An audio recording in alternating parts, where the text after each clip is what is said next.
Listen to graphic and disturbing testimony for more than a week. Today, the jury could have the final say whether or not Luke Wright is guilty of sexually abusing and torturing his half-sister, Laura Cummings.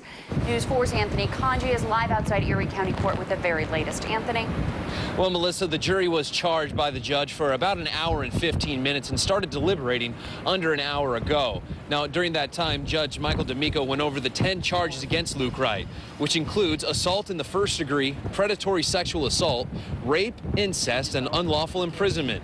He then explained to the jury what they should look for. That includes whether Wright was guilty by mental disease or defect, such as not having the mental capacity to know he committed a crime, or whether he knew what was going wrong. Now, if he's guilty, Wright could face up to life in prison.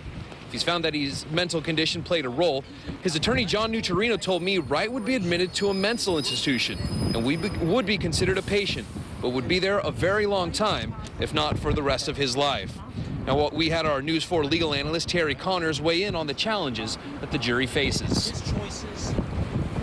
The prosecutor took great pains to explain, regardless of what you think about the intent aspect of it, there's corroborating evidence of the acts themselves. And therefore, the prosecution takes the position, this is very easy. The defense, on the other hand, they've injected another layer into this case, and that is, all right, the facts may be clear, but what is the intent of the individual?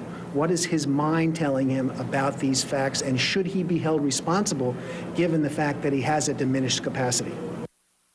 Now, what you're looking at right now, this is a copy of the verdict sheet that jurors are going over right now. Now, if they determine Wright is guilty, they must also write whether his mental defects had an influence on that crime. Now, Al Vauders is going to remain in the courtroom, and he will have the very latest coming up tonight on News 4 at 5 and 6. Reporting live outside the Erie County Courthouse, Anthony Conji, News 4 at noon.